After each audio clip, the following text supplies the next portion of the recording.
సిద్దిపేట జిల్లా నర్మెట్టలో నిర్మించిన oil palm factory ప్రారంభోత్సవానికి గౌరవ ముఖ్యమంత్రి శ్రీ రేవంత్ రెడ్డి గారు వెళ్తుంటే హరీష్ రావు గారికి గుండెల్లో వణుకు మొదలైంది. అందుకే అబద్ధపు ప్రచారాలతో సరికొత్త డ్రామాలకు తెరలేపారు. 10 ఏళ్లు అధికారాన్ని అడ్డం పెట్టుకుని రాష్ట్రాన్ని అడ్డంగా దోచుకు తిని అప్పుల పాలు చేసిన బీఆర్ఎస్ నేతలు ఇవాళ శ్రమ గురించి మాట్లాడుతుంటే జనం తెగ నవ్వుకుంటున్నారు. మీది శ్రమ కాదు హరీష్ రావు, అది కేవలం శిలాఫలకాల మీద పేరు కోసం పడ్డ ఆరాటం. నేడు నర్మెట్ ఫ్యాక్టరీ గురించి గొప్పలు చెప్తున్నారే, నాడు శాస్త్రవేత్తలు వద్దన్నా వినకుండా కేవలం కాంట్రాక్టుల కోసమే ప్రాజెక్టుల డిజైన్లు మార్చింది ఎవరు?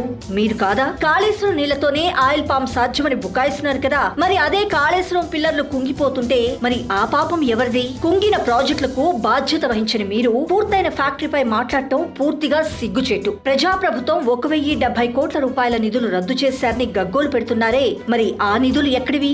ఖజానాను గుల్ల చేసి ఎన్నికల ముందు ఓట్ల కోసం విధించిన కాగితపు జీవోలు కావా అవి? సిద్దిపేట అంటేనే తెలంగాణ అన్నట్టు 10 ఏళ్లు పక్షపాతం చూపింది మీరు కాదా?